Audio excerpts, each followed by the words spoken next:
احمق، از کی دارم بهت زنگ میزنم چرا جواب نمیدی؟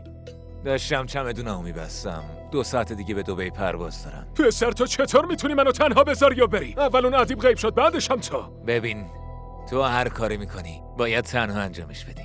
من که میگم قصه رو تمومش کن. یعنی چی تمومش کن؟ تو منظورت اینه که من بکشمش؟ آره؟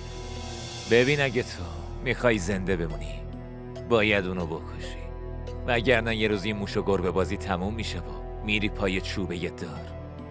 تو فقط چند روزی صبر کن، بعدش همه با هم من دیگه دارم میرم.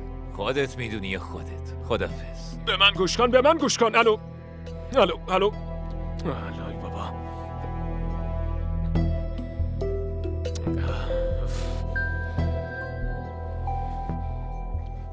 من الان چی کار کنم آخه؟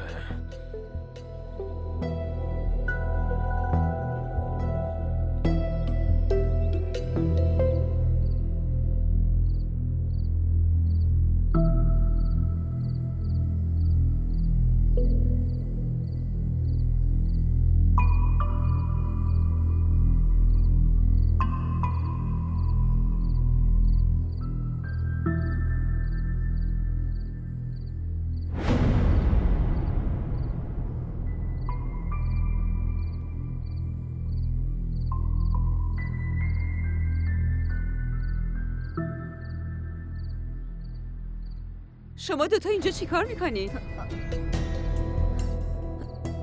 گفتی دوتا؟ کی دیگه اینجاست مامان؟ تو اصغر پسرم. من میخواستم از زنده داشت بپرسم که اگه میخواد بره پایین بهش کمک کنم، اگه نه زنده داشت.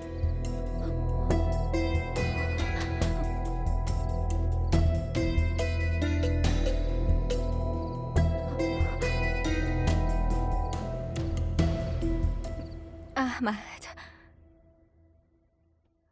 ببینم اصغر از اول همینجوری؟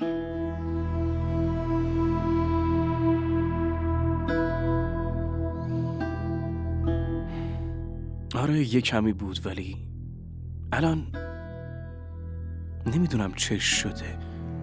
من نمیفهمم که چرا اینطور عجیب رفتار میکنه. چطور عجیبه؟ اینکه نه با هم حرف میزنه و نه دعوا میکنه، نه پول میخواد و نه تقاضای چیزی ازم میکنه. بس چند وقته که به نظرتون اینقدر عجیب رفتار میکنه؟ تو به هم گفتی که عجیب رفتار میکنه. ببینم اون بازم قبل از ازدواجمونم همینطوری رفتار میکرد یا بعد از ازدواجمون اینطوری شد؟ تو چرا در موردش اینقدر کنجکاوی؟ هیچی، همینطوری داشتم میپرسیدم. دیگه دیر وقته، بگیر بخواب.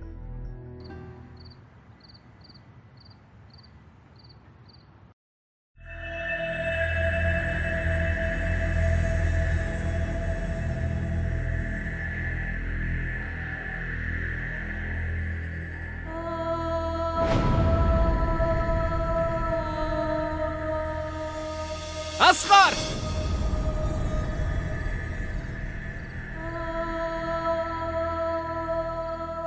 تو نمیتونی از دستم فرار کنی هیچ وقت. امروز که نجات پیدا کردی، اما فردا آخرین روز زندگیت.